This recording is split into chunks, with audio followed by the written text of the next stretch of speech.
The railroad changed everything. It created thousands of jobs. It gave birth to towns where before there were fields. It stitched together nations and redrew economic maps. But perhaps the most radical change it made is also the least noticed. The train didn't just conquer geography, it redefined time itself. Before the age of rail, there was no such thing as a unified clock in Britain. Every town kept its own local time, set by the sun. Noon was when the sun reached its highest point in the sky. So 12 o'clock in London might be 11:55 in Oxford, 11:50 in Bath, 11:43 in Exeter, and 11:36 in Plymouth. It didn't matter, people didn't travel far or fast enough to notice. But then came the railway. Suddenly, passengers were racing across counties in hours. You could leave Bristol at noon and arrive in Reading before noon, according to the clocks at least. This wasn't just confusing, it was dangerous, because railways didn't just demand motion, they demanded precision. To understand how radical the concept of standard time really was, you have to understand how people used to experience time. It wasn't mechanical, it wasn't global, it was local, lived, and largely irrelevant outside of your own village. Sundials and church bells ruled the rhythm of the day, and each town's time was its own business. But by the 1840s, trains were shrinking the country. A journey from London to Bristol, which once took over a day, could now be done in just a few hours.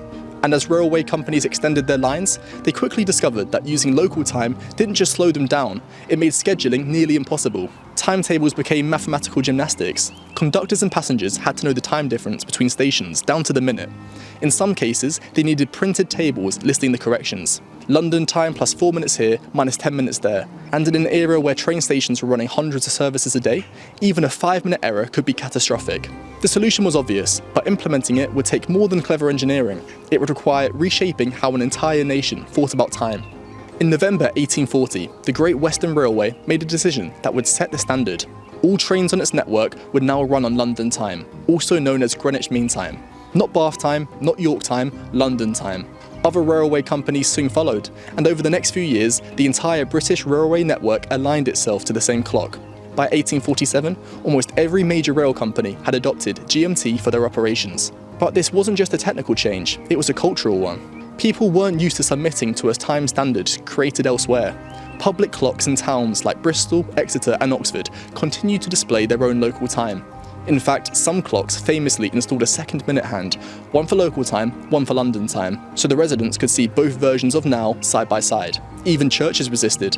At Exeter Cathedral, the dean refused to alter the time on the building's clock, insisting that God's time, not the railways, should rule the day.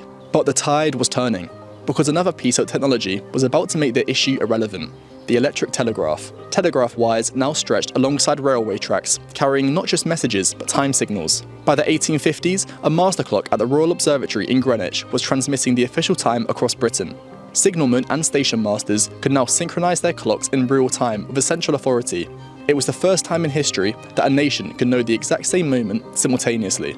And just as British towns had surrendered their sundials to the signal from Greenwich, other nations soon faced the same dilemma. Railroads were expanding across Europe, India and the United States. And everywhere they went, they ran into the same problem. Local time didn't scale. In the United States, the situation was especially chaotic. By the 1880s, there were over 300 different local times across the country. Train timetables had become indecipherable. So in 1883, the American and Canadian railroads took matters into their own hands. Without waiting for government approval, they created 5 continental time zones. At exactly noon on November 18th, thousands of railway station clocks were reset across North America. Some cities rebelled. Local papers mocked the idea of living by railroad time. But within months, it became the de facto standard. Congress only made it official decades later. In 1884, delegates from 26 nations met in Washington, D.C. to agree on a single prime meridian, the zero line of longitude from which all of the world's time would be measured. They chose Greenwich, not because of geography, but because the trains already had. Today, when your phone updates automatically as you cross a border, when the second hand ticks in unison from Sydney to San Francisco, you're living in a world that the railway built. A world where time is not local, not spiritual, not solar, but industrial, synchronized, global and exact. Trains didn't invent clocks, but they invented the need for coordination, the urgency for shared seconds, the infrastructure of modern time, and in doing so, they quietly rewired how humanity experiences every hour of every day. Time in the form we know it wasn't born in a laboratory or observatory, but in a train station. Thanks for watching, and I'll see you next time. Train to arrive at platform B is Boom.